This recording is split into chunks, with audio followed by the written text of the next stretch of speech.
নমস্কার বন্ধুরা, নিশিরাগ গল্পের আড্ডায় আমি জয়দীপ আরও একবার তোমাদের সবাইকে স্বাগত জানাই। আমাদের আড্ডায় চলছে সুলেখক সৌভিক ঘোষের কলমে আবার রক্তাক্ত রাজপথ। আজকে হাজির হয়েছি গল্পের অন্তিম পর্ব নিয়ে। গল্পের প্রথম পর্বটি যারা শোনোনি তাদের জন্য কমেন্ট বক্স আর ডেসক্রিপশন বক্সে রইল প্রথম গল্পের লিঙ্ক। ভালো লাগলে কিন্তু অবশ্যই চ্যানেলটি সাবস্ক্রাইব করে দিতে হবে, লাইক করবে, আর হ্যাঁ, কমেন্ট করে জানাতে ভুলবে না কে কোথা থেকে গল্পটা শুনছো। তো চলো আর দেরি না করে শুরু করা যাক নিশিরাগ গল্পের আড্ডায় আজকের বিশেষ নিবেদন, সৌভিক ঘোষের কলমে আবার রক্তাক্ত রাজপথ। আজ অন্তিম পর্ব।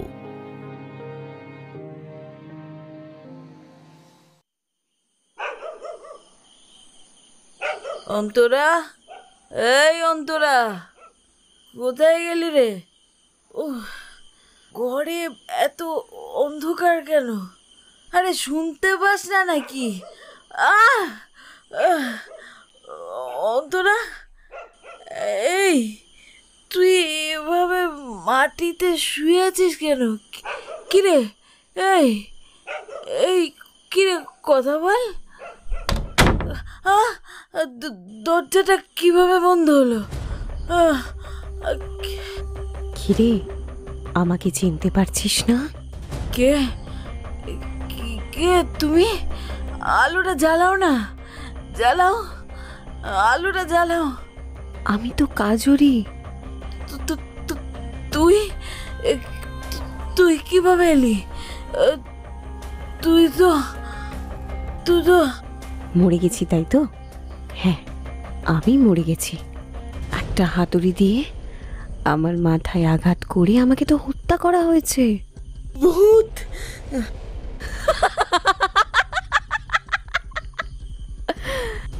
হাসছিস কেন? এইভাবে হাসছিস কেন? আমাকে ছেড়ে দে। আমি তোর কি ক্ষতি করেছি বল? আমি তো তোকে মারিনি। ছেড়ে দে আমাকে, ছেড়ে দে।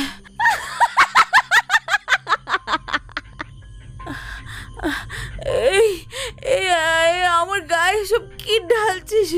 না না না।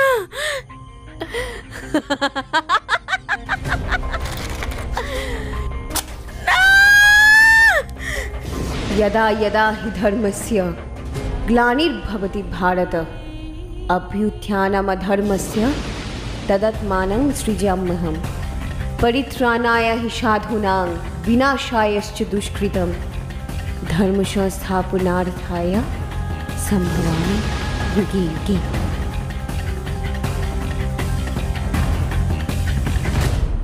আজকের বিশেষ বিশেষ খবর।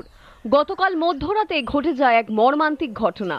সল্টলেকে নিজের বাড়িতেই অভিনেত্রী মল্লিকা বসুর আগুনে ঝলসে যাওয়া মৃতদেহ উদ্ধার করে স্থানীয় পুলিশ।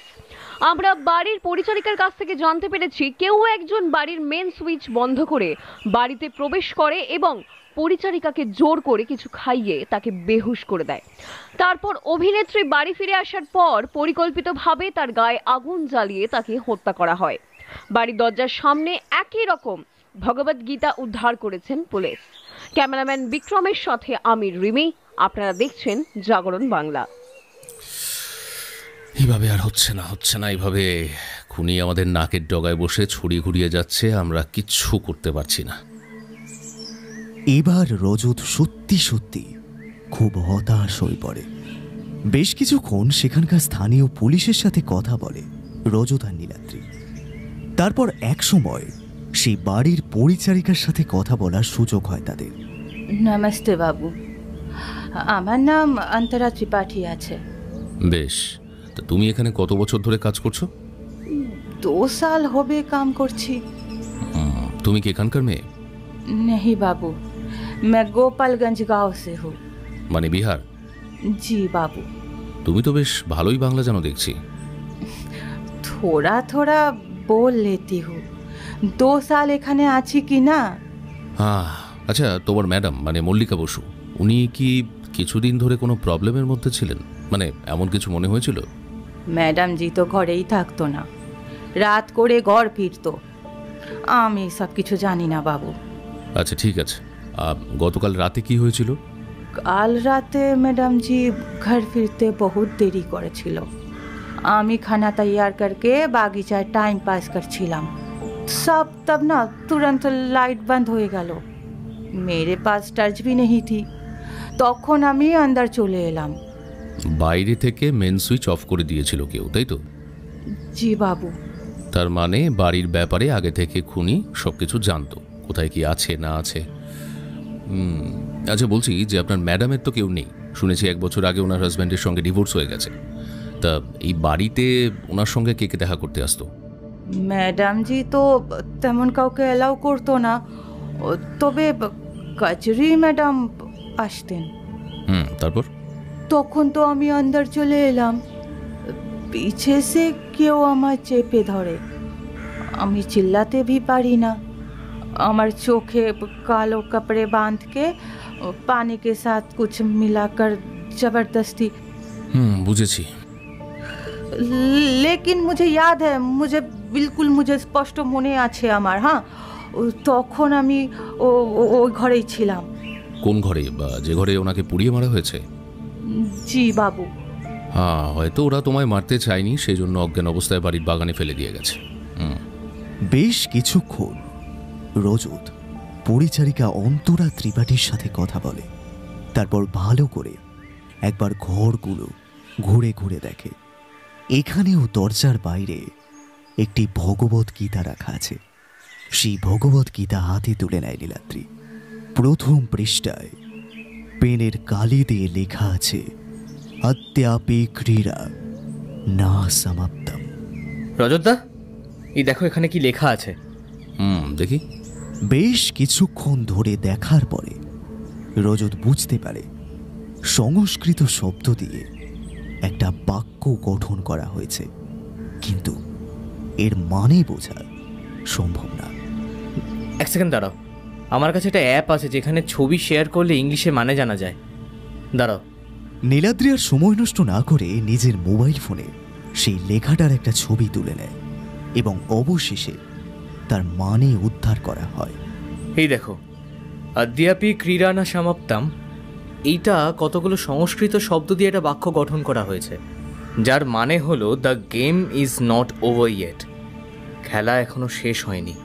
কথাটা শুনে রজতের মাথা ঘুরতে থাকে, কারণ আগের দিন রাতে নীলাদ্রির সাথে যখন ফোনে কথা বলছিল তখন এই খেলা শব্দটা উচ্চারণ করেছিল রজত। এছাড়াও গতকাল রজত বলেছিল কেউ একজন কোনো ভয়ঙ্কর গেম খেলছে। তারপর কালকে রাতে অভিনেত্রী মল্লিকা বসুর নাম নিয়ে আলোচনা করা হচ্ছিল, আর কালকে মধ্যরাতে উনি নিজের বাড়িতে খুন হলেন। এমন চিন্তা রজতকে আরো ভাবিয়ে তোলে। একটা জিনিস লক্ষ্য করেছিস নীলাদ্রি? যাদের সাথে আমরা দেখা করতে চাইছি তারাই খুন হচ্ছে। এমনকি কালকে আমি বেশ কয়েকবারই খেলা শব্দটা উচ্চারণ করেছি। আজকে খুনি যে ভগবত গীতা রেখে গেছে সেখানেও এই খেলা নিয়ে একটা বাক্য গঠন করেছে। এটা আমাদের জন্য একটা থ্রেট নয় তো? হাইলি সাসপিশিয়াস রজতদা। একটা সিগারেট দে তো। শিওর। এই যে লাইটারটা আবার কোথায় রাখলাম দূর। ওহ বাবা, এত মানসিক চাপ। দেখো হয়তো বাড়ি থেকে আনতেই ভুলে গেছো। এই যে আমার কাছে দেশলাইও আছে, নাও। রজত নীলাদ্রির থেকে দেশলাই বাক্সটা নিয়ে সিগারেট চালায়। বেশ কয়েকবার সেই সিগারেটে টান দিয়ে সেটা ফেলে দেয়। কিচ্ছু ভালো লাগছে না, কিচ্ছু ভালো লাগছে না। আমার মনে হচ্ছে ডাক্তার অম্বিকামণিকে ধর্ষণ আর খুনের সাথে এই খুনগুলো জড়িয়ে আছে। হ্যাঁ, আমাদের অনেক আগেই ওনার পরিবারের মানুষজনের সাথে কথা বলার দরকার ছিল, বুঝলে? আজকেই যাব। আমার মন বলছে আমরা ওখানে গেলে নতুন কিছু একটা জানতে পারবোই। আর দেরি না করে রজত আর নীলাদ্রি পুলিশি পোশাক পরেই অম্বিকা বণিকের বাড়ির উদ্দেশ্যে যাত্রা শুরু করে। বেশ কয়েক ঘন্টার ব্যবধানে সেখানে দুজনে পৌঁছে যায়।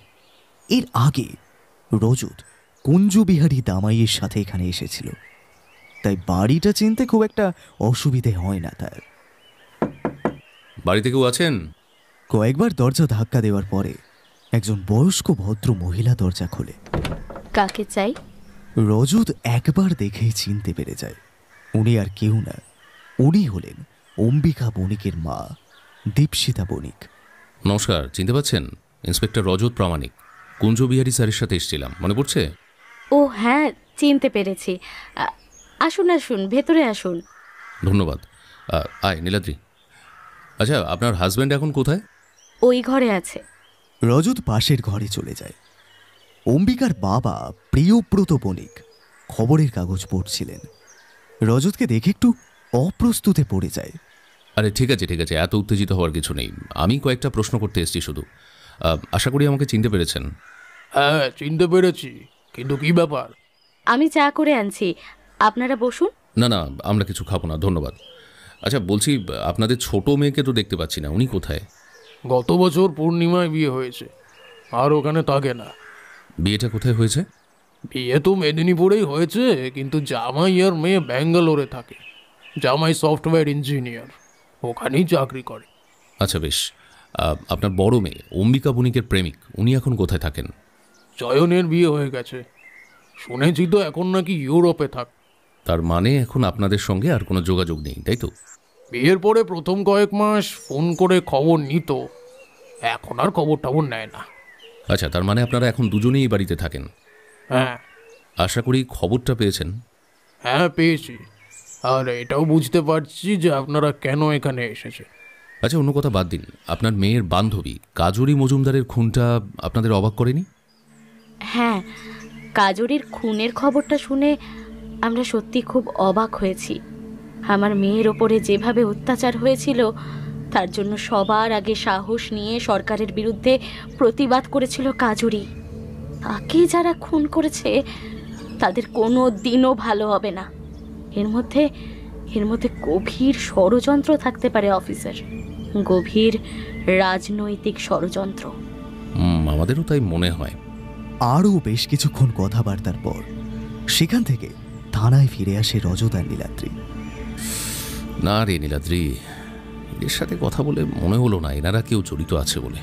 হ্যাঁ রজতদা, আমারও তাই মনে হচ্ছে। আর পাড়া প্রতিবেশীকে জিজ্ঞাসা করে যা জানতে পারলাম, ওরা মিথ্যে বলছে না। তাদের ডিউটি আওয়ার্স শেষ করে তারা দুজনেই নিজেদের বাড়ি চলে যায়।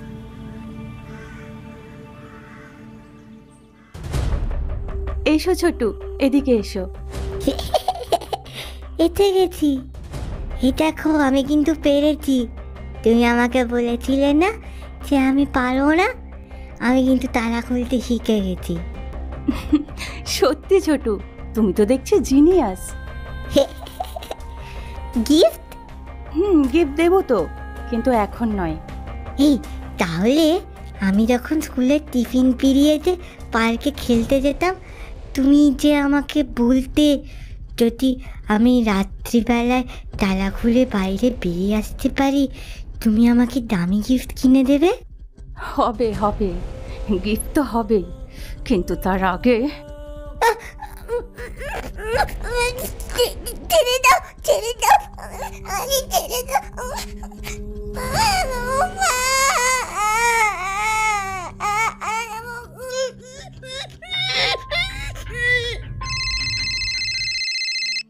হ্যালো, হ্যাঁ বল নীলাদ্রি, কি ব্যাপার? এত রাতে সব কিছু ঠিকঠাক আছে তো? ঠিক আছিস তুই? কি হয়েছে? হ্যাঁ আমি একদম ঠিক আছে। একটু আগে। আরে কি একটু আগে? কি বল আমাকে। একটু আগে আমার বাড়ির দরজায় কেউ একজন খুব জোরে ধাক্কা দিচ্ছিল। হ্যাঁ, তারপর? কে আমি ঠিক বুঝতে পারিনি। প্রথমে দরজাটা খুলিনি, তারপরে সাহস করে বন্দুকটা নিয়ে দরজাটা খুললাম। কাউকে দেখতে পেলাম না, কেউ ছিল না ওখানে। তারপরে একটু সাহস করে একটু এগিয়ে যাই, আমি তখনও কাউকে দেখতে পাইনি। তারপর যখন ফিরে আসছিলাম তখন দেখলাম। আরে কি দেখলি? পরিষ্কার করে বল না। আমি দেখলাম আমাদের দরজার বাইরে আঠা দিয়ে কেউ একটা কাগজ লাগিয়ে দিয়ে গেছে, যেখানে লেখা আছে এবার স্বরাষ্ট্রমন্ত্রী। হোয়াট? হ্যাঁ রজতদা, আমি তখন নিজের বাড়িতে নিরাপত্তাহীনতায় ভুগছি। আমায় ক্ষমা করে দাও। এই কেসটা থেকে আমি নিজেকে সরিয়ে নেব। কি বলছিস কি? তুই একজন পুলিশ নীলাদ্রি? আরে বাবা, তার আগে তো আমি একজন মানুষ রে বাবা। আমার একটা পরিবার আছে, আমার বাবা মা অসুস্থ। নীলাদ্রি, আমার কিচ্ছু বলার নেই, তোর যেটা ভালো মনে হয় কর। না না রজতদা, আমাকে ক্ষমা করে দাও। আর তুমি এই কেসটা সাবধানে সামলাও। আমার মনে হচ্ছে এই খুনি খুব ভয়ঙ্কর। আর যে কোনো মুহূর্তে আমরাও এটা শিকার হতে পারি। আমি পারবো না রজতদা। আমার ব্যাপারটা আমার উপরই ছেড়ে দে। আমার গুরু ছিলেন কুঞ্জ বিহারী দামাই, ওনার মতো হয়ে উঠতে পারিনি কখনো, কিন্তু পিছু আসতে পারবো না। আর তোকে আর আমার অ্যাসিস্ট্যান্ট হতে হবে না, তুই শুধু আগামীকাল ওই চিঠিটা নিয়ে আসিস। এই কেসে প্রীতমবাবুকে আমি নিয়ে নেবো। কথাটা বলেই ফোনটা কেটে দেয় রজত, আর কোনো কথা বলে না। পরের দিন সকালে আবার ফোন করে নীলাদ্রি। হ্যালো। হ্যাঁ, কি হয়েছে? খবরটা পেয়েছো? কি খবর? আমি তো রেডি হচ্ছি, থানায় যাব। তার আগে একবার টিভিতে খবরটা চালাও। কেন, আবার কি হয়েছে? স্বরাষ্ট্রমন্ত্রী কৌস্তব সেনের একমাত্র সন্তানকে অপহরণ করা হয়েছে। কি বলছিস কি? ওর তো মাথাটা কাজ করছে না। থানায় আমিও যাচ্ছি। বেশ কিছুক্ষণের মধ্যেই থানায় এসে উপস্থিত হয় দুজনে। এই একটা ঘটনায় পুরো কলকাতা শহর আজকে উত্তপ্ত হয়ে আছে। রজতদা, কালকের ঘটনাটার জন্য আমি সত্যি দুঃখিত। আমি সে মুহূর্তে খুব ভয় পেয়ে গিয়েছিলাম। বাড়িতে বাবা মা অসুস্থ। তবে চিন্তা করো না, আমি তোমার সঙ্গে এই কেসে সহযোদ্ধা হিসেবেই আছি। আর এই নাও এই কালকে চিঠি। রজত একবার ভালো করে সেই লেখাটা পড়ে এবং আগের হাতের লেখার সাথে এই লেখা মেলানোর চেষ্টা করে। তবে দুটো হাতের লেখার মধ্যে কোনো মিল নেই। তবে এই ব্যাপারে নিশ্চিত হওয়া যায় যে গতকাল মাঝরাতে এই ওড়ো চিঠিটা নীলাদ্রিকে পাঠিয়েছে সে খুনি ছাড়া অন্য কেউ হতেই পারে না। কারণ এই ওড়ো চিঠিতে স্বরাষ্ট্রমন্ত্রীর কথা লেখা আছে, আর তারপরে স্বরাষ্ট্রমন্ত্রীর ছেলেকে অপহরণ করা হয়েছে। মন্ত্রীর বাড়ি সিসি ক্যামেরা বলছে গতকাল রাতে 1:57 মন্ত্রীর ছেলে নিজের তালা খুলে বাইরে আসে, আর তার ঠিক 5 মিনিট আগে বাড়ির সিকিউরিটি গার্ডকে ক্লোরোফর্ম দিয়ে অজ্ঞান করে একজন বোরখা পরা মানুষ ভেতরে ঢোকে। সেটা ক্যামেরাতে উঠেছে। তারপরে মন্ত্রীর ছেলে বাড়ি থেকে বেরিয়ে আসে এবং বাকিটা সিসি ক্যামেরায় আর নেই, তার অনেকটা দূরে চলে যায়। তার মানে ডক্টর কৌস্তব সেনের ছেলে নিজের ইচ্ছায় বাড়ি থেকে বেরিয়ে আসে, কিন্তু কেন? হয়তো যে বোরখা পরে এসেছিল সে কোনোভাবেও ছেলেকে চিনত, হয়তো কিছুর একটা লোভ দেখিয়েছিল। তা তোর বাড়িতে কখন দরজা ধাক্কা দিয়েছিল? রাত 2টো। কি করে হতে পারে ভেবে বলছিস তো? হ্যাঁ, আমি ভেবেই বলছি। ঘটনাটা ঘটার 5 মিনিট পরেই আমি তোমাকে ফোন করেছিলাম। দেখো। রজত একবার কললকটা ভালো করে দেখে নেয়। নীলাদ্রি রাত 2:06 ফোন করেছিল। ওর বাড়ি থেকে মিস্টার সেনের বাড়ির দূরত্ব 4 কিলোমিটারের বেশি হবে। 2টোর সময় যদি কিডন্যাপ করে তাহলে সেই ব্যক্তি কিভাবে তোর বাড়িতে ঠিক একই সময় উড়ো চিঠি পাঠায়? আমি তো ভেবেই পাচ্ছি না। তবে কি একাধিক ব্যক্তি জড়িত? এই ব্যাপারে আর কি কোনো সন্দেহ আছে তোর? এইভাবেই ধীরে ধীরে এগোতে থাকে তদন্ত প্রক্রিয়া। আরো 2 দিন এভাবেই কেটে যায়। এখনো স্বরাষ্ট্রমন্ত্রীর ছেলের কোনো রকম মুক্তিপণ চাওয়া হয়নি। কি কারণে এই অপহরণ করা হয়েছে সেই ব্যাপারে রজত কোনো সুরাহা করতে পারেনি। তদন্তে দিনের পর দিন ব্যর্থ হয়ে রজতের ক্যারিয়ারের উপরে আরও চাপ সৃষ্টি হয়। উপর মহল থেকে তাকে অপমানিত হতে হয়। অন্যদিকে অনেক দিন পরে নীলাদ্রি তার ভালোবাসার মানুষের সাথে দেখা করতে যায়। আরে নীলাদ্রি, এসো এসো, ভেতরে এসো। অনেকদিন পরে এলে যে? হ্যাঁ দিদি ভাই, কাজের যা চাপ কি বলি বলো তো। হ্যাঁ, ভেতরে এসো। ও তো তোমার জন্যই অপেক্ষা করে থাকে। দেখো, মেয়েটা না বড্ড অভিমানী। কাল থেকে আবার জ্বর বাঁধিয়ে বসে আছে, জানো? তাই নাকি? হ্যাঁ। নীলাদ্রি আর সময় নষ্ট না করে একটা ফুলের তোড়া নিয়ে তার ভালোবাসার মানুষের ঘরে গিয়ে উপস্থিত হয়। পরিণীতা একবার নীলাদ্রির দিকে তাকিয়ে মুখ ঘুরিয়ে নেয়। নীলাদ্রি বুঝতে পারে অভিমান বেশ ভালো মতোই জমেছে তার মনে। মনে হয় না শুধুমাত্র ফুলের তোড়া দিয়ে মান ভাঙবে। কি হয়েছে? নীলাদ্রি নিজের জামার পকেট থেকে একটা সোনার আংটি বের করে পরিণীতার হাতে পরিয়ে দেয়। পরিণীতা আর এই অভিমান বয়ে বেড়াতে পারে না, হেসে ফেলে সে। খুব সুন্দর, আমার খুব পছন্দ হয়েছে। আমি যে তোমাকে এইভাবেই দেখতে চাই পরি। নীলাদ্রি পরিণীতার কপালে হাত দিয়ে শরীরের তাপমাত্রা বোঝার চেষ্টা করে। জ্বরটা এখনো আছে। আই আজকে আমরা কোথাও ঘুরতে যাব না? না, তোমার শরীর ভালো না, আগে সুস্থ হয়ে ওঠো, তারপরে কোথাও এটা নিয়ে যাব। আর আজকে বাড়ি যাওয়ার আগে তোমাকে কিছু জ্বরের ওষুধ কিনে দিয়ে যাব, বুঝলে? ওষুধগুলো সময় মতো কিন্তু খাবে, আমি দিদিকে বলে দিয়ে যাব। আগামীকাল রজত আর প্রজ্ঞার বিবাহ বার্ষিকী, কিন্তু কাজের চাপে একেবারেই ভুলে গেছে রজত। কি রে, তোর কি কিছুই মনে থাকে না রজত? কি? সব কিছুই তো ভুলে যাস আজকাল। দূর, এত হেয়ালি না করে তাড়াতাড়ি বল তো, বেরোতে হবে। আজকে আবার নীলাদ্রির ছুটি। কিছু না, তুই কাজে যা। আমি ভাবতে পারিনি আজকের দিনটা তুই ভুলে যাবি। রজতের হঠাৎ মনে পড়ে যায় আগামীকাল তাদের বিবাহ বার্ষিকী। সরি রে, তারিখটা আমি একদম ভুলে গিয়েছিলাম।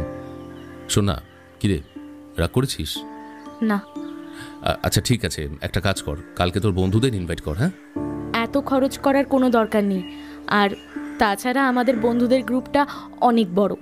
আরে তাহলে নীলাদ্রিকে বলি, আর নীলাদ্রি এই দুদিন ছুটি নিয়েছে, আমিও কালকে ছুটি নিয়ে নেবো, সারাদিন তোর সঙ্গে কাটাবো। ঠিক আছে, জমি রান্না কর কালকে। ঠিক আছে, তাহলে আমি ফোন করে নীলাদ্রিকে বলে দিই। হ্যাঁ। হ্যাঁ, হ্যালো। হ্যাঁ বলো। হ্যাঁ, কোথায় রে তুই? ওই তো একটু আজকে অনেকদিন পরে একটু পরিণীতার বাড়ি এসেছিলাম। হো, গার্লফ্রেন্ড?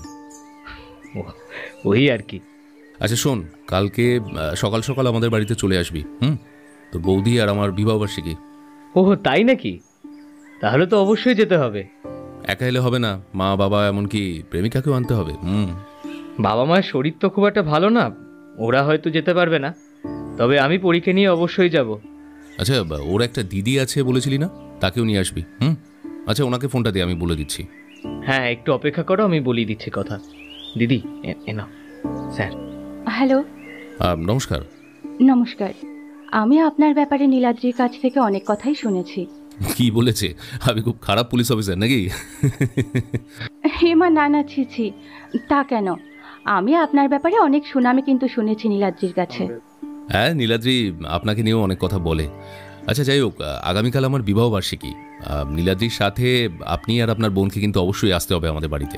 জমি আড্ডা হবে। এই তো আমার সৌভাগ্য, নিশ্চয়ই যাব রজত বাবু।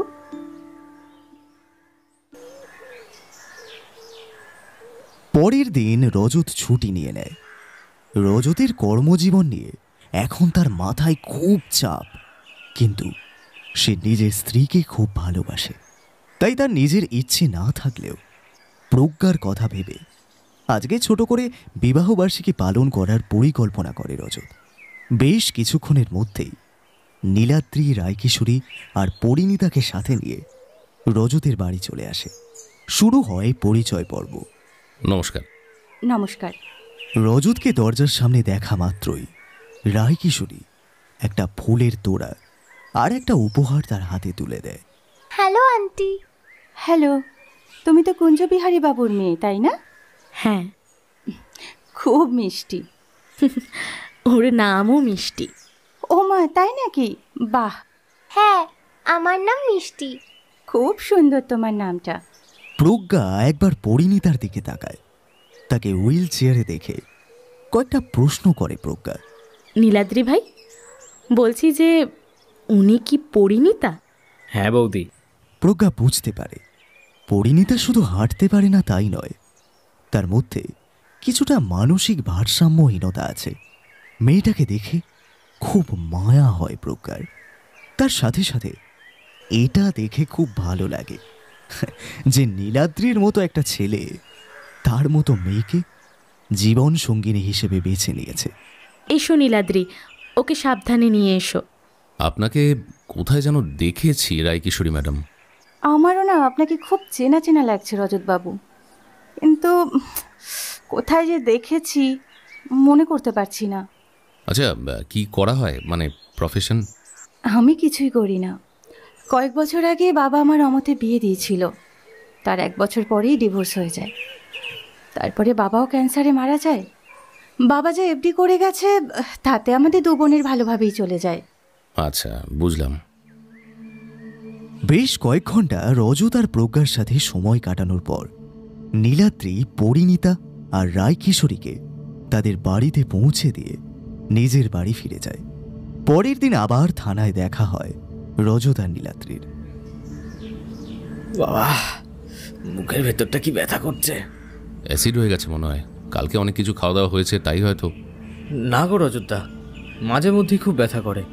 তো সে কি, ডাক্তার দেখাসনি এখনো? কবে থেকে হচ্ছে এটা? হ্যাঁ গো, এই বেশ কয়েক মাস ধরে। না না না না, এটা ঠিক করিসনি। শোন, আজকে ডিউটি করতে হবে না, ডাক্তারটা দেখা, এখনই ডাক্তারের কাছে যা। আরে আরে না না, ঠিক আছে। হুস, কোনো কথা শুনবো না। আজকে কার্ডিওলজিস্ট বিকাশ দের সঙ্গে তুই দেখা করবি, আমার পরিচিত ডাক্তার, আমি বলে রাখছি।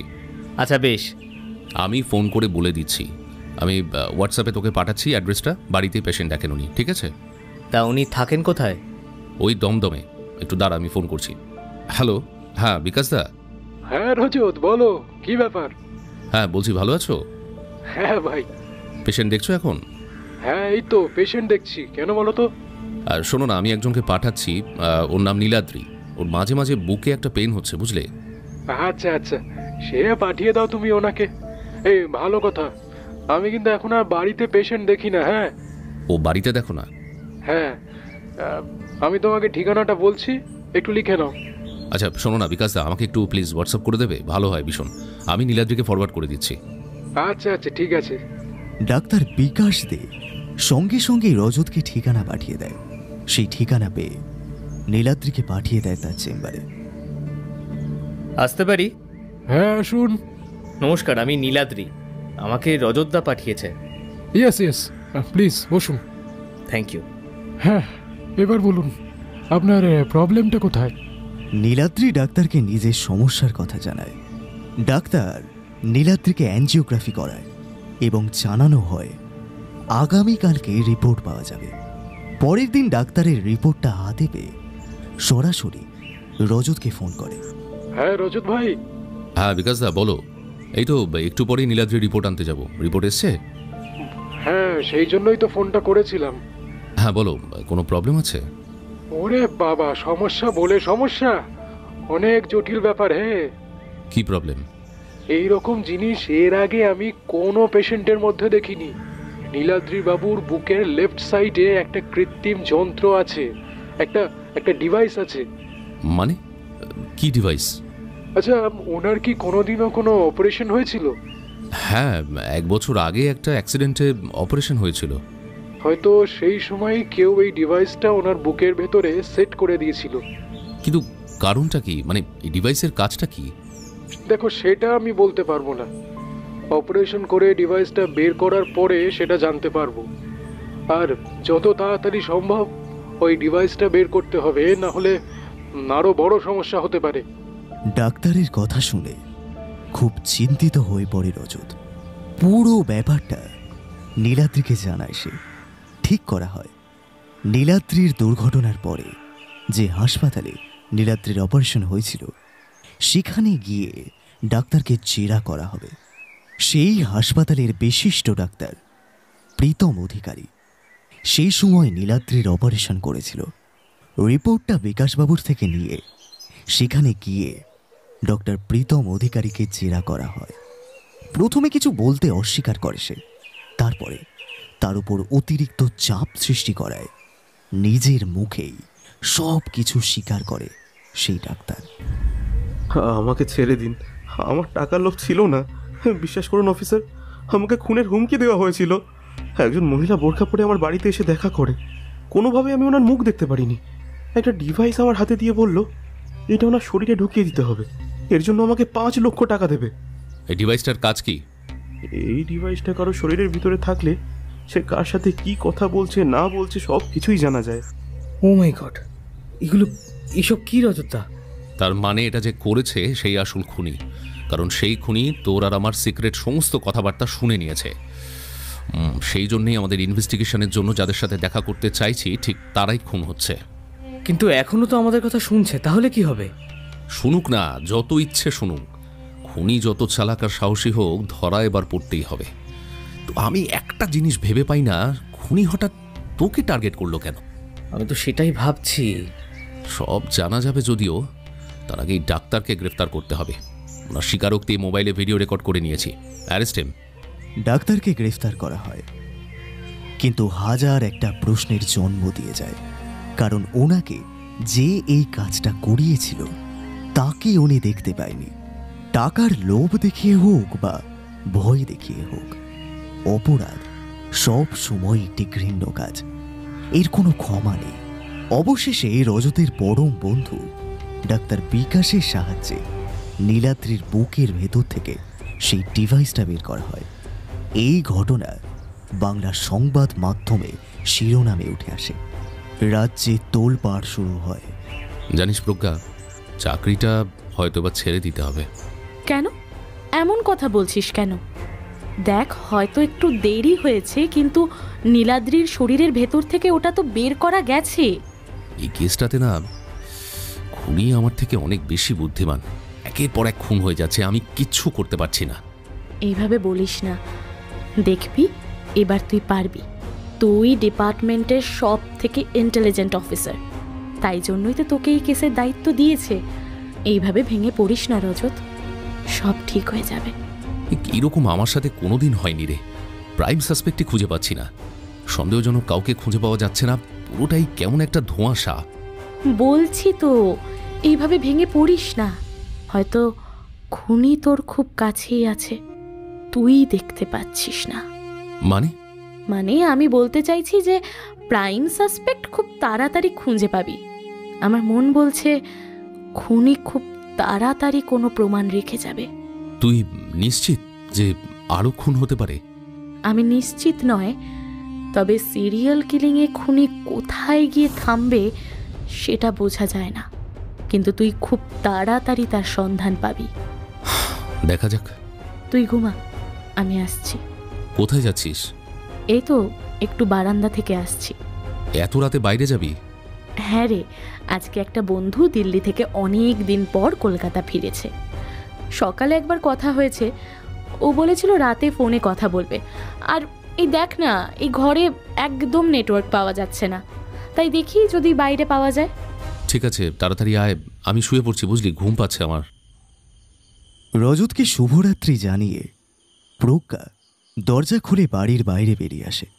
রজতের আজকে সারাদিন খুব পরিশ্রম গেছে, তাই জন্য বিছানায় শরীর এলিয়ে দিয়েই রজত ঘুমিয়ে পড়ে। বেশ কিছুক্ষণ পরে প্রজ্ঞা ঘরে ঢুকে সদর দরজা বন্ধ করে রজতের পাশে এসে শুয়ে পড়ে। পরের দিন সকালে একটা খবর পেয়ে রজতের শরীর শিথিল হয়ে যায়। তার হাতে থাকা চায়ের কাপ থেকে কিছুটা চা টেবিলে পড়ে যায়, কারণ খবরটা শুনে রজতের হাত পা কাঁপতে শুরু করে।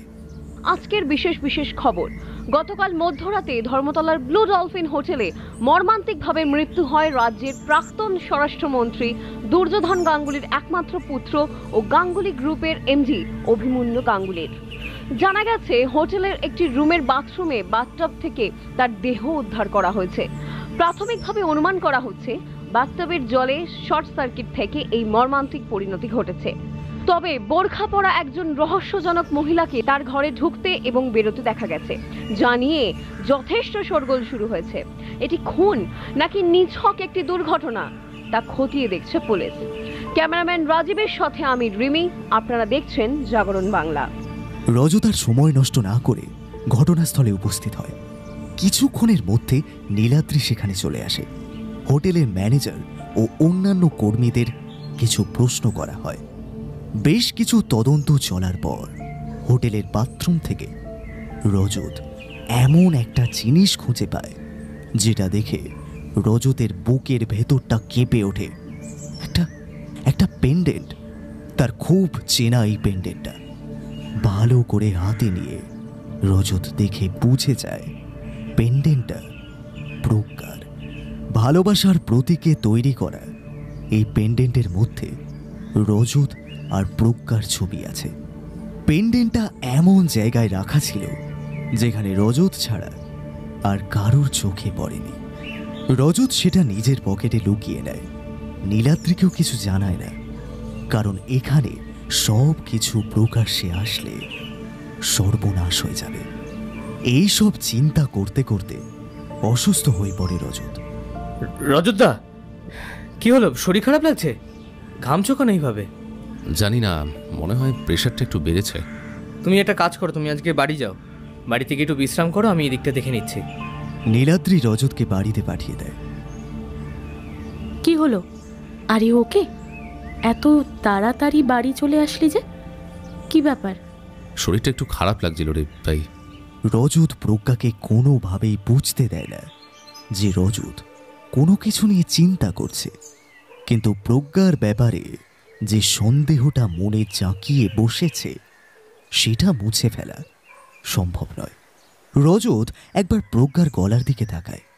প্রজ্ঞার গলার সেই পেন্ডেন্টটা না দেখে অবাক হয় না, বরং প্রজ্ঞাকে প্রশ্ন করে সে, তোর গলায় পেন্ডেন্টটা কোথায় গেল?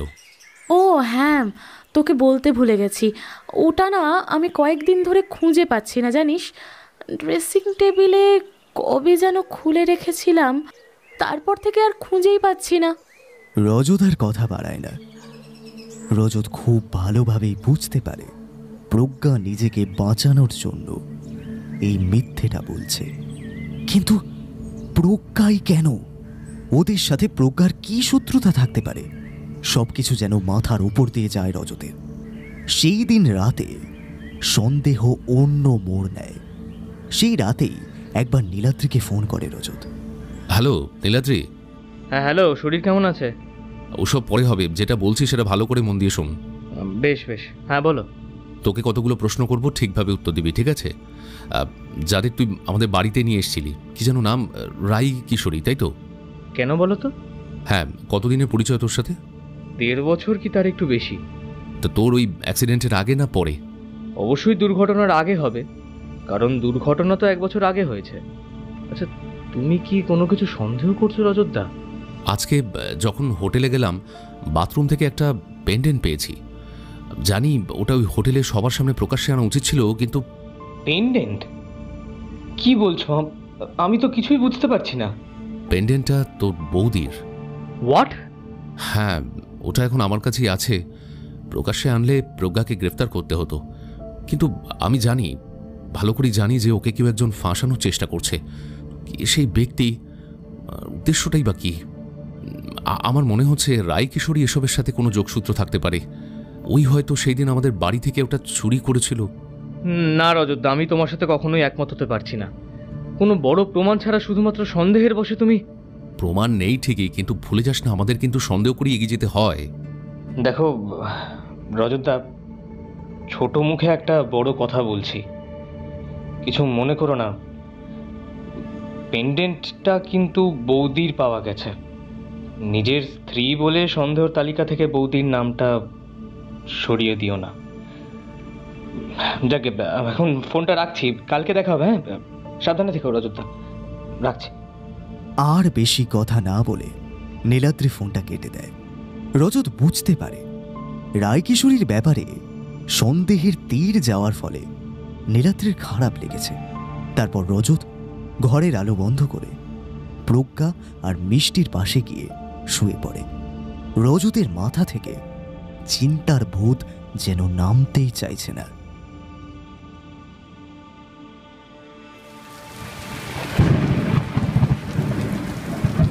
মা, এলি এলি আমার অম্বিকা মা। মারে, কতদিন পর এলি তুই। মাকে তো ভুলেই গেছিস একদম। পূর্ণিমা, এই তোর মা কোথায় গেল রে? একটু দেখ তো, সদর দরজা খোলার আওয়াজ হলো মনে হয়। বাইরে আবার বৃষ্টি হচ্ছে। অম্বিকা বণিকের বোন পূর্ণিমা তার বাবার কথা শুনে দরজার সামনে এসে দাঁড়াতেই দেখতে পায় বাইরে বেরোনোর দরজাটা খোলা আছে। বাইরে অঝোরে বৃষ্টি হচ্ছে। পূর্ণিমা তার মাকে এই অবস্থায় দেখে সেই দিকে ছুটে যায়। মা, তুমি এই বৃষ্টির মধ্যে বাইরে কি করছো মা? ঘরে এসো, ঘরে এসো বলছি। হ্যাঁ হ্যাঁ, যাবো তো। আমার অম্বিকা এসেছিল জানিস, আমার সাথে অনেক গল্প করলো। অম্বিকা আর পূর্ণিমার বাবা প্রিয়ব্রত বণিক সেখানে চলে আসে। এ কি হচ্ছে নাকি এসব দীপশিতা? এই তো তোর মাকে ঘরে নিয়ে আয় পূর্ণিমা। আমি সত্যি বলছি গো, আমার মেয়েটা এসেছিল তো, আমাকে বললো আর নাকি কোনোদিনও আসবে না জানো। এটাই নাকি আমাদের শেষ দেখা। আর বলো বাবা আর বোনকে খুব ভালো রেখো মা, তুমিও নিজের শরীরের যত্ন নিও। ওহ ও আমি আর পেরে উঠছি না, ডাক্তারবাবুকে এখনই একবার ফোন করতো পূর্ণিমা। এবার আমিও পাগল হয়ে যাব, আমি আর পেরে উঠছি না। মায়ের মানসিক সমস্যা তো প্রতিদিন বেড়েই চলেছে। মা যে কেন বুঝতে চাইছে না যে দিদি আর নেই, দিদি আর কোনোদিনও ফিরবে না, মা না এটা বুঝতেই চাইছে না।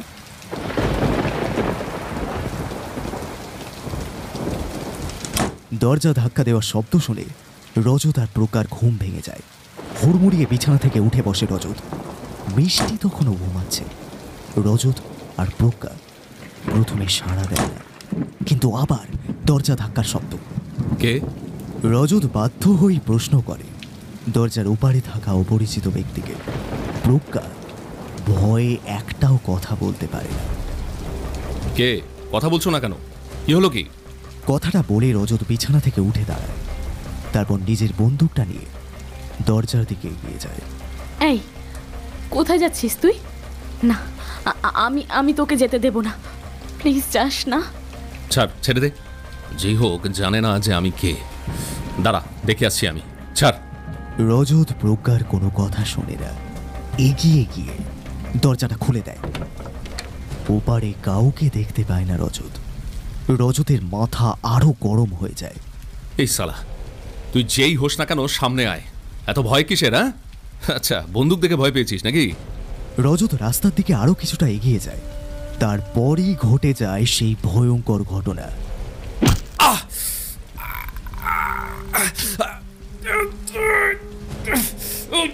পেছন থেকে রজতের মাথায় কেউ একজন সজোরে আক্রমণ করে। যন্ত্রণায় ছটপট করতে করতে মাটিতে লুটিয়ে পড়ে এবং অবশেষে জ্ঞান হারায় রজত। প্রজ্ঞা ঘরের ভেতর থেকে রজতের আর্তনাদ শুনতে পায় এবং ঘর থেকে বেরিয়ে সেই দিকে ছুটে যায়। প্রজ্ঞার মাথাতেও আঘাত করা হয়। প্রজ্ঞা জ্ঞান হারায়।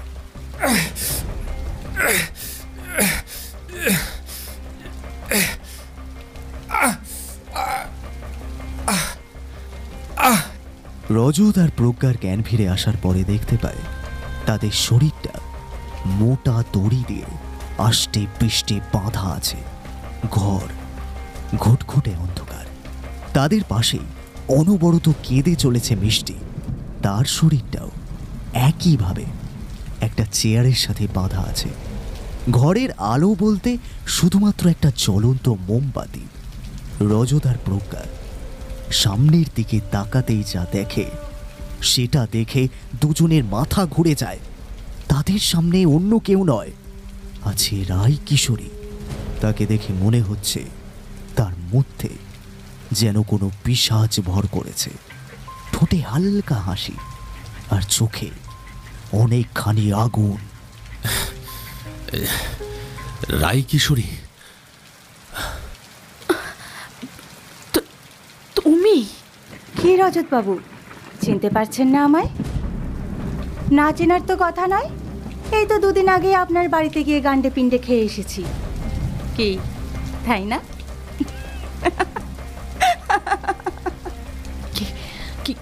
কি চাও তুমি? হ্যাঁ রজত বাবু, আপনি আমাকে সামান্য একটা বন্দুক দিয়ে ভয় দেখাচ্ছেন।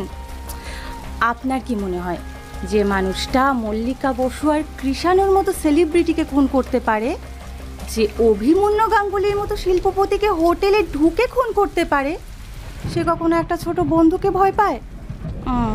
না না, আপনি বড্ড বোকা রজত বাবু। আপনি একেবারেই না আপনার ওই স্যার যে কুঞ্জবিহারী দামাই, ওনার মতো হয়ে উঠতে পারেননি।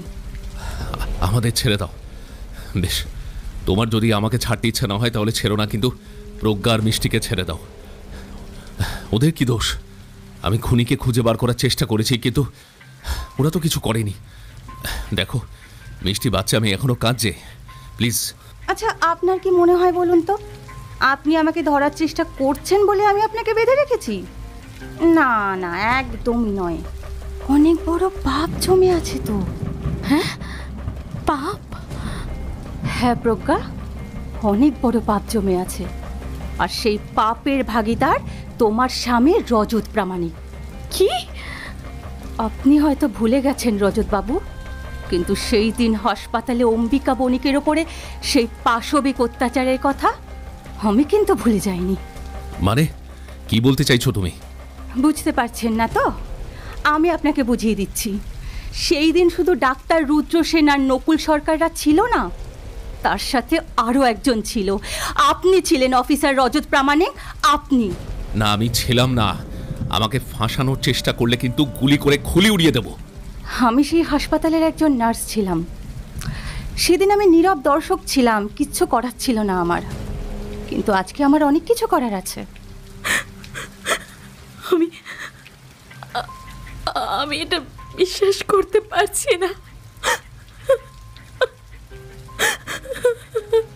হ্যাঁ প্রজ্ঞা, আমি যা বলছি একদম সত্যি বলছি।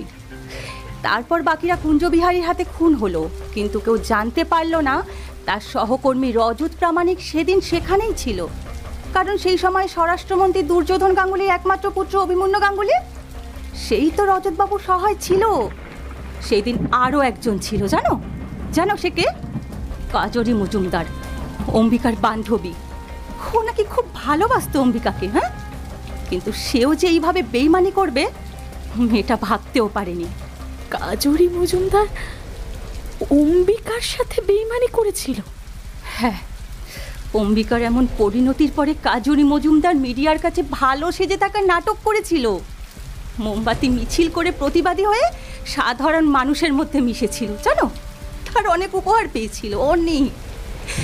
অভিমন্যু গাঙ্গুলি প্রাইভেট হাসপাতাল তৈরি করার জন্য কাজরিকে অনেক টাকা দিয়েছিল। তুমি জানো, মানে আমি এগুলো কার কাছে জানতে পেরেছি? অভিমন্যু যে এক্স ওয়াইফ, ওই যার সাথে 1 বছর আগে অভিমন্যুর ডিভোর্স হয়ে যায়, সে আমাকে সব কিছু জানিয়েছে। কথাগুলো শুনে কণ্ঠ রোধ হয়ে যায় প্রজ্ঞার। রজতের কপাল থেকে ঘাম ঝরতে থাকে। রাগ আর ঘৃণায় রজতের দিকে তাকাতে চায় না প্রজ্ঞা। কুঞ্জবিহারী দামাই যে ওদেরকে নিজের হাতে খুন করেছিল সেটা রজতবাবু আর অভিমন্যু গাঙ্গুলি খুব ভালো করে জানতো। আসলে কি জানো তো, এই অভিমন্যু গাঙ্গুলি চেয়েছিল যে তার বাবা প্রাক্তন স্বরাষ্ট্রমন্ত্রী দুর্যোধন গাঙ্গুলিকে নিজের হাতেই খুন করুক কুঞ্জবিহারী দামাই। কুঞ্জবিহারীর মানসিক সমস্যাকে ঠান্ডা মাথায় ব্যবহার করেছিল অভিমন্যু গাঙ্গুলি।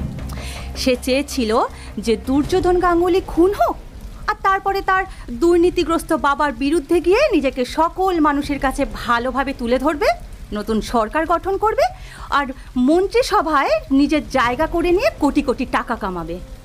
এছাড়াও আমি খুন করেছিলাম বিশ্বরূপ সমাদ্দারকে, যে ছিল কুঞ্জবিহারী দামাইয়ের পালক পিতা। হোয়াট? হ্যাঁ, পালক পিতা। এবং তার সাথে একজন জঘন্য রাজনৈতিক ব্যক্তিত্ব, যার সাথে দুর্যোধন গাঙ্গুলি সরকারের যোগ ছিল। নারী পাচার ব্যবসা ছিল বিশ্বরূপের। হ্যাঁ, আর উনি কুঞ্জবিহারীকে মানুষ করার জন্য নিজের কাছে কিন্তু রাখেননি, রেখেছিলেন অমানুষ বানানোর জন্য। তারপর এক সময় যখন বুঝতে পারলো যে কুঞ্জবিহারীর তুখোর মস্তিষ্ক আছে, তখন কুঞ্জকে পুলিশ বানানোর পরিকল্পনা করলো। কারণ সেই গ্রামে তখন একজন অনেস্ট পুলিশ অফিসার চলে এসেছিল, যার ফলে তার নারী পাচারের ব্যবসায় প্রচুর ক্ষতি হচ্ছিল। তাই দুর্যোধন গাঙ্গুলির সঙ্গে কথা বলে সেই পুলিশ অফিসারকে বদলি করে সেখানে কুঞ্জবিহারীকে রাখা হলো। কেন বলো তো? বোঝনি? আমি বলছি, কুঞ্জকে সামনে রেখে যাতে বিশ্বরূপ নিজের ব্যবসাটা চালিয়ে যেতে পারে। তারপর এক সময় স্বরাষ্ট্রমন্ত্রী দুর্যোধন গাঙ্গুলি নিজের কারণে কুঞ্জবিহারীকে কলকাতায় বদলি করে নিয়ে আসে। তুমি এত কিছু কিভাবে জানতে পারলে? আমি জানবো না তার কে জানবে? আমি তো কুঞ্জবিহারীর বোন, নিজের মায়ের পেটের বোন আমি। কথাটা শুনে হাত পা ঠান্ডা হয়ে যায় প্রজ্ঞার। এতক্ষণে মিষ্টি কান্না থামিয়েছে। অন্যদিকে রজতের অপরাধ বোধ তার কণ্ঠস্বর কেড়ে নিয়েছে। কি? হ্যাঁ, আমি আর কুঞ্জ ভাই বোন। তখন আমি খুব ছোট, কুঞ্জ আমার থেকে বয়সে একটু বড়। আমরা উত্তরবঙ্গে থাকতাম। আমি আমার পরিবারের সাথে পুরুলিয়া ঘুরতে এসেছিলাম। একটা নির্জন পাহাড়ের ধারে ঘুরছিলাম, আর ঠিক তখনই কয়েকজন দুষ্কৃতী প্রথমে আমার বাবাকে খুন করে, আর তারপর আমার মায়ের ওপর শারীরিক অত্যাচার করে খুন করেছিল আমার মাকে। সেই আঘাতটা কুঞ্জ সহ্য করতে পারেনি, পাগল হয়ে গিয়েছিল। আমি কোনো রকমে সেখান থেকে পালিয়ে বেঁচেছিলাম। তারপরে নিলয় মাঝি নামে একজন ভগবানের দূত, তিনি আমাকে এসে রক্ষা করেন, আমাকে নিজের মেয়ের মতো করে মানুষ করেন। উনি ছিলেন একজন শ্মশান কর্মী। ওনার কাছ থেকেই জানতে পেরেছিলাম কুঞ্জ এখন যার কাছে আছে সে বিশ্বরূপ সমাদ্দার আসলে একজন খারাপ মানুষ। এমনকি বিশ্বরূপ সমাদ্দারের লোক আমার বাবা মাকে খুন করেছিল। তুমি জানো, তারা আমার চোখের সামনে দিয়ে ঘুরে বেড়াতো, কিন্তু আমি কিচ্ছু করতে পারতাম না, কিচ্ছু না। নিলয় কাকা আমার মনের মধ্যে আগুন জ্বালিয়ে দিয়েছিল, প্রতিশোধের আগুন। তবে যারা আমার বাবাকে খুন করেছিল, আমার মাকে অত্যাচার করে মেরেছিল, ওরা তার কয়েক বছরের মধ্যে কেউ দুর্ঘটনায়, কেউ চোলাই মদ খেয়ে, আবার কেউ মারণ রোগে আক্রান্ত হয়ে মারা গেছিল। তুমি কি ভাবছো এসব ঈশ্বর করেছে? না না না, একেবারেই না। ছোট থেকে এক এক করে প্ল্যান করে আমি তাদেরকে খুন করেছি। কথাগুলো শুনে প্রজ্ঞা রজতের বুকের ভেতরটা কেঁপে ওঠে। আর কোনো কথা না বাড়িয়ে ব্যাগ থেকে একটা ধারালো অস্ত্র বের করে রায়কিশোরী। ওটা কি? কোনো কথা না বলে সেই ভারী অস্ত্রটা নিয়ে রজতের দিকে এগিয়ে যায়। রজত ভয়ে চিৎকার করে ওঠে, यदा यदा हि धर्मस्य ग्लानिर्भवति भारत अभ्युत्थानम् अधर्मस्य तदात्मानं सृजाम्यहं परित्राणाय साधूनां विनाशाय ছেড়ে দাও, ওকে ছেড়ে দাও। धर्म संस्थापनार्थाय ওকে ছেড়ে দাও ওকে, করো না। প্রজ্ঞার কথাটা শেষ করতে পারে না, কারণ এতক্ষণে সব শেষ। রায়কিশোরী রজতের গলায় সেই ধারালো অস্ত্র দিয়ে আঘাত করে। ধর থেকে মাথাটা ছিটকে গিয়ে পড়ে একটু দূরে। সেই রক্ত কিছুটা ছিটিয়ে যায় প্রজ্ঞার মুখে।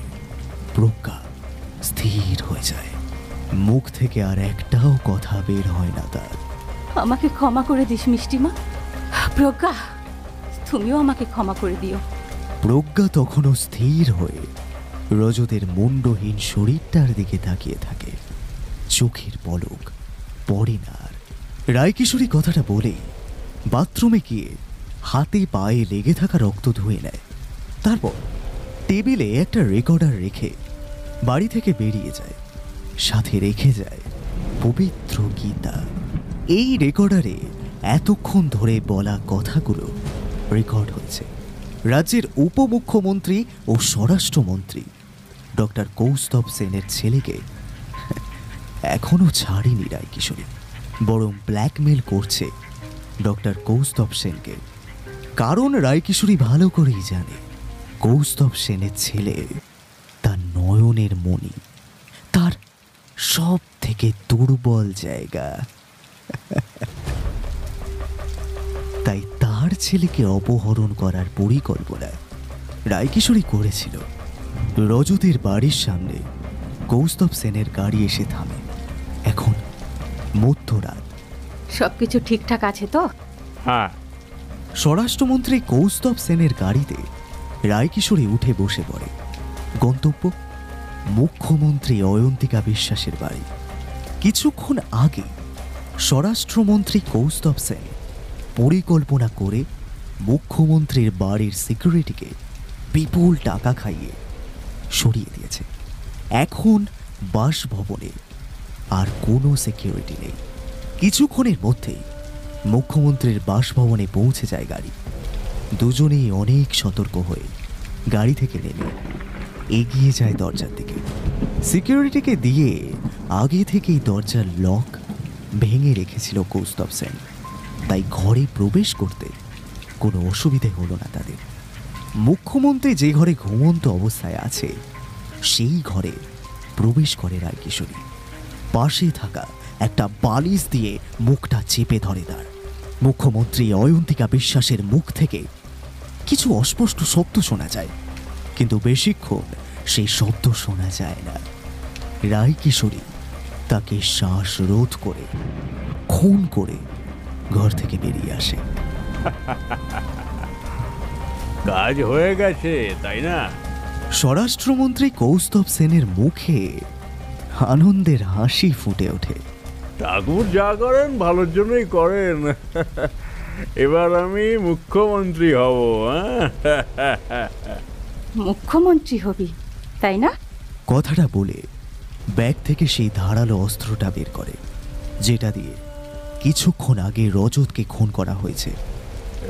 না না না, এটা ফেলে দাও। এসব কি? না, এটা তো কথা ছিল না। বিশ্বাসঘাতকতা কেন করছো তুমি? হ্যাঁ, তুমি তো বলেছিলে যদি সব ব্যবস্থা করে দিই তাহলে আমার ছেলেকে ছেড়ে দেবে, কিন্তু এ কি? বিশ্বাসঘাতকতা? তোরা মানুষের সাথে কম বিশ্বাসঘাতকতা করেছিস নাকি? হ্যাঁ, আর একটাও কথা না বলে হালকা করে তার গলার নলির ওপরে চালিয়ে দেয় অস্ত্রটা। গলগল করে রক্ত ঝরতে থাকে। মাটিতে লুটিয়ে পড়ে কৌস্তব সেন। কলুষিত রক্তের প্রতিটি বিন্দু সরল রেখা হয়ে রাজপথ ধরে এগিয়ে যাবে, ধরা দেবে পবিত্র বৈকুণ্ঠ ধামে। পবিত্র হওয়ার নেশা সবারই থাকে, কেউ আত্মতুষ্টি, আবার কেউ ভয়ে।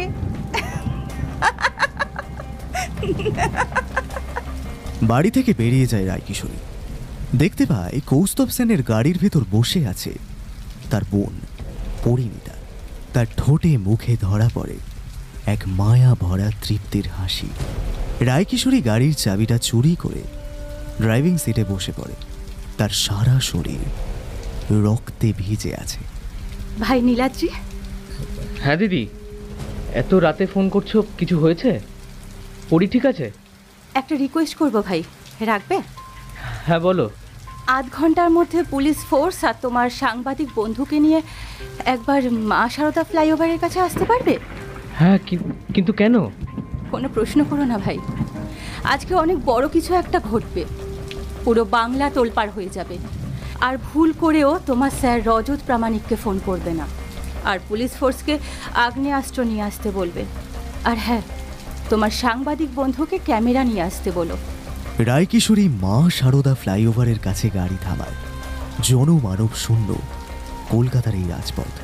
কিছুক্ষণের মধ্যে সেখানে নীলাদ্রি তার সাংবাদিক বন্ধু আর কয়েকজন পুলিশ কর্মীকে নিয়ে সেখানে উপস্থিত হয়। রায়কিশোরী আর পরিণীতাকে এই অবস্থায় দেখে অবাক হয়ে যায় নীলাদ্রি। রাইদি, এত রক্ত! পরি, তুমি হাঁটতে পারো? কেউ সামনে আসবে না, সামনে আসলেই গুলি চলবে। নীলাদ্রি, তোমার বন্ধুকে ক্যামেরাটা অন করতে বলো, আর তোমার মোবাইলে লাইভ করো। আজ সবাই দেখবে, সবাই জানবে। নীলাদ্রির হাত পা কাঁপতে থাকে। কোনো রকমে নিজের স্নায়ু চাপ নিয়ন্ত্রণ করে লাইভ করে। হ্যাঁ, আমি তোমার বুকে ডিভাইসটা লাগিয়েছিলাম, তার অনেক কারণ ছিল। রায়কিশোরী সবকিছু স্বীকার করে। রজত প্রামাণিকের ভালো মুখোশটা সকলের সামনে খুলে দেয় সে। রায়কিশোরী যে কুঞ্জ বিহারী দামাইয়ের বোন, সেটাও সকলের প্রকাশ্যে নিয়ে আসে। শুধু তাই নয়, প্রত্যেকটা খুন আমি আর পরিণীতা করেছি। আমাদের স্বীকার করতে কোনো দ্বিধা নেই, কোনো বাধা নেই। কিন্তু কেন? রজতদার, বিশ্বরূপ সমাদ্দার এরা খারাপ মানুষ, তাই ওদের মেরেছ। কিন্তু মুখ্যমন্ত্রী, স্বরাষ্ট্রমন্ত্রী, এমনকি অভিনেতা কৃষাণু, অভিনেত্রী মল্লিকা কি দোষ করেছিল? ওরা তো ডাক্তার অম্বিকা মণিকে ধর্ষণে খুনের সঙ্গে জড়িতও ছিল না। বরং ডাক্তার কৌস্তব সেন আর ডাক্তার অন্তিকা বিশ্বাস, বিশিষ্ট অভিনেতা অভিনেত্রী, প্রতি রাতে কলকাতা রাত দখল করে প্রতিবাদ করেছিল। তাহলে কেন? কে বলেছে? হ্যাঁ, এটা তোমাকে কে বলেছে? অম্বিকাকে ওরা ধর্ষণ করেনি? শারীরিকভাবে না করলেও মানসিকভাবে প্রতিনিয়ত নির্যাতন করেছে ওরা। হ্যাঁ, এটা ঠিক যে অনেক মানুষ সত্যিই অম্বিকার জন্য জাস্টিস চেয়েছিল, প্রতিবাদও করেছিল। কিন্তু তাদের মধ্যে অনেক মানুষ নিজেদের সুযোগ সুবিধা বুঝে নেওয়ার জন্য প্রতিবাদ করেছিল। এই যে এত ডাক্তার, এত নার্স, এরা যে প্রতিবাদ করলো, কি হলো এতে? কি লাভ হলো বলো তো অম্বিকার? কেউ বলতে পারবে? বরং ডাক্তাররা সেই সুযোগে নিজেদের কয়েকটা দাবি পূরণ করে নিল মুখ্যমন্ত্রীর কাছ থেকে। অভিনেতা অভিনেত্রীরা নিজেদের আগামী সিনেমার প্রচার করে গেল। সবাই সব কিছু পেল, কিন্তু মেয়েটা কি পেল? কিচ্ছু পায়নি মেয়েটা। ডাক্তার অয়ন্তিকা আর কৌস্তব রাত দখল করে নেতৃত্ব দিল। সেই সময় পেছন থেকে কে ছিল? পেছন থেকে ছিল সেই সময়ে স্বরাষ্ট্রমন্ত্রী দুর্যোধন গাঙ্গুলির ছেলে অভিমন্যু গাঙ্গুলি। ছলচাতুরি করে সবাই মিলে মানুষের বিশ্বাসের সুযোগ নিয়ে একটা দুর্নীতিবাজ সরকারকে ফেলে দিল। আর ডাক্তার অয়ন্তিকা আর ডাক্তার কৌস্তব তারা তো হয়ে উঠল সকলের নয়নের মণি। সবাই মিলে অম্বিকার নিথর শরীরটাকে আর মনটাকে শুধু ধর্ষণ করেছে। ওরা প্রত্যেকেই এক একজন ধর্ষক। নীলাদ্রির চোখ থেকে জল গড়িয়ে পড়ে। সেখানে থাকা প্রত্যেকটি মানুষ আবেগী হয়ে যায়। নীলাদ্রি লাইভ বন্ধ করতে যাবে এমন সময় রায়কিশোরী থামিয়ে দেয়। না না না না, লাইভ বন্ধ হবে না। এখনো তো আসল কথাটা আমার বলাই হয়নি। কি? সবাই জানে সেদিন অম্বিকা বণিক মারা গেছে, কিন্তু না, অম্বিকা মরেনি। ঈশ্বর ওকে দিয়ে প্রতিশোধ নেবে বলে ওকে মরতে দেয়নি। মানে আমি যাকে আমার বোনের স্বীকৃতি দিয়েছি, তুমি যাকে এত ভালোবাসো, আমার পাশে দাঁড়িয়ে থাকা পরিণীতাই সেদিনের অম্বিকা। ঝড় উঠেছে প্রবল বেগে, হাওয়ায় উড়ছে পরিণীতার কেশরাশি। তার বন্ধ চোখের কোমল আস্তরণ থেকে কয়েক ফোঁটা জল গড়িয়ে পড়ে। এত ঝড়ের মাঝেও মুহূর্তটা যেন স্তব্ধ হয়ে আছে। আমি জানি নীলাদ্রি, আমি তোমার বিশ্বাসের সুযোগ নিয়ে তোমার সাথে ছলনা করেছি। আমি জানি আমি সেই দিনের ডক্টর অম্বিকা বণিক। এতজন মিলে আমার উপরে শারীরিক নির্যাতন করার পরে আমি 1.5 বছর কোমায় ছিলাম। সবাই ভেবেছিল আমি বোধহয় মরেই গেছি। আমার দিদির থেকে জানতে পেরেছিলাম আমার বাবা মা আসার আগেই আমার নিথর দেহটা শ্মশানে নিয়ে চলে গিয়েছিল কিছু প্রশাসনিক ক্ষমতাশালী অমানুষ। দিদি বুঝতে পেরেছিল আমি মরিনি, কোমায় আছি, কারণ দিদি ছিল সেই হসপিটালেরই একজন নার্স। দিদির কাকা, মানে দিদি যার কাছে মানুষ হয়েছেন, উনি একটি শ্মশানে দেহ পোড়ানোর কাজ করতেন। আমার কি সৌভাগ্য, সেই শ্মশানেই আমাকে নিয়ে যাওয়া হয়েছিল। কাকা আমার দেহ লুকিয়ে রেখে দিয়েছিল, কেউ বুঝতেই পারেনি। অনেক ঝুঁকি আর কঠিন বাধা কাটানোর পর অবশেষে সেখান থেকে আমাকে উদ্ধার করা হয়। শুধু দিদি, কাকা আর সেখানকার 2জন কর্মী এটা জানতো। তারপর দিদি আমাকে ধীরে ধীরে কোমা থেকে স্বাভাবিক জীবনে ফিরিয়ে নিয়ে আসে। কেউ জানে না আমি ডাক্তারের পাশাপাশি একজন দক্ষ মেকআপ আর্টিস্টও। আর সেই দক্ষতাকে কাজে লাগিয়েই আমি অম্বিকা থেকে হয়ে উঠলাম পরিণীতা। প্রথমে সত্যিই হাঁটাচলা করতে পারতাম না, হুইল চেয়ারটা কিন্তু মিথ্যে নয়। তবে সম্পূর্ণ সুস্থ হয়ে ওঠার পরও আমাকে নাটক করতে হয়েছিল নীলাদ্রি। কাকা অম্বিকার সুস্থ জীবন দেখে যেতে পারেনি, কারণ কাকা ছিল ক্যান্সার পেশেন্ট। লাস্টে যে ছিলেন উনি। অম্বিকাকে উদ্ধার করার কয়েক মাসের মধ্যেই কাকা আমাকে ছেড়ে চলে যায়। খুব একা হয়ে পড়েছিলাম আমি। যাক, আর দেরি করো না, আমাকে এখানে এনকাউন্টার করে দাও। আমি জানি নীলাদ্রি, তুমি আমাকে মারতে পারবে না, সেই জন্যেই আমি পুলিশ ফোর্স নিয়ে আসতে বলেছিলাম। নাও নাও, তাড়াতাড়ি করো, তাড়াতাড়ি মারো আমায়, আমি তো দাগি ক্রিমিনাল। না না না দিদি, তুমি তুমি তুমি কি বলছো? তুমি শান্ত হও, শান্ত হও, শান্ত হও। এই তোমরা বন্দুক নামাও। দিদি তো শুধু আমার দিদি নয়, আমার মা। আর আমার মা একা সব কিছুর ভাগিদার কেন হবে? অপরাধ আমিও করেছি, আমি আর দিদি 2জনে মিলে খুন করেছি। এটা তুই কি বলছিস অম্বিকা? যা বলছি একদম সত্যি বলছি, এখানে কোনো মিথ্যে নেই তো। আমরা 2জনেই সমান অপরাধী। তাহলে অপরাধের শাস্তি একজন পাবে কেন? বিচার হলে সমানভাবে হবে। আমরা কেউ এখান থেকে পালাবো না, পালানোর জন্য তো এখানে আসিনি। কাউকে আক্রমণও করবো না। মুক্তি দাও আমাদের। আমাদের কাছেও বন্দুক আছে, কিন্তু বিশ্বাস করো আত্মহত্যা করার মতো মানসিক ক্ষমতা আর আমাদের নেই। না পরিণীতা, এরকম বলো না। আমি তোমায় ভালোবাসি। বলো কে পরিণীতা? পরিণীতা ছিল কয়েকদিনের অতিথি মাত্র। আমি অম্বিকা, সেই দিনের ধর্ষিতা হওয়া অপবিত্র মেয়েটা। আর ভালোই যদি বাসো তবে মুক্তি দাও। আরে কে বলেছে তুমি অপবিত্র? গঙ্গার জলে তো এত আবর্জনা নোংরা বয়ে যায়, তাতে কি গঙ্গা অপবিত্র হয়ে যায়? তুমি তো ফুলের মতোই পবিত্র পরি। শান্ত হও। আমার মায়ের সাথে শেষবারের জন্য দেখা করার খুব ইচ্ছা ছিল, দেখা করে এসেছি। কিন্তু জানি না তোমরা এখানে আমাদের মুক্তি না দিলে কি শাস্তি হবে? হয়তো ফাঁসি বা হয়তো যাবজ্জীবন। না, এটাই বাস্তব, এটাই কঠিন বাস্তব নীলাদ্রি। আর এটাও বাস্তব, তোমার সাথে ছলনা করতে করতে কখন যে তোমাকে ভালোবেসে ফেলেছি বুঝতেই পারিনি। কিছু ভালোবাসার অসম্পূর্ণতায় যা সুখ আছে সেটা পূর্ণতায় নেই। তুমি আমার রক্তে মিশে গেছো পড়ি, সেখান থেকে তোমার সরায় কার সাধ্য? আমার জন্য নিজেকে বাঁচিয়ে রেখো না। তোমাকে নিজের করে না পেলেও তোমাকে দেখতে তো পারবো। আমি কোনোদিনও অন্য কারোর হতে পারবো না পরিণীতা।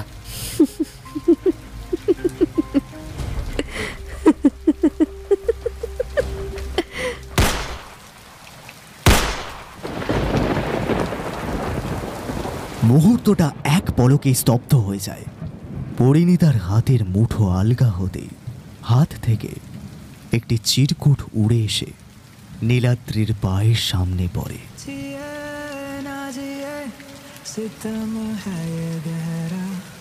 শোনো, আমি আবার জন্ম নেব, হয়তো মহিরুহু হয়ে, হয়তো বা পরিযায়ী পাখি। চিনে নিও আমায় সেদিন, কিন্তু করো না ডাকাডাকি। হাজার হাজার বছর ধরে জন্ম নেব অবিরাম, হয়তো সারমেয় হয়ে, হয়তো বা প্রজাপতি। কিন্তু মানব জন্ম আর চাইনি, অনেক হয়েছি দাগি।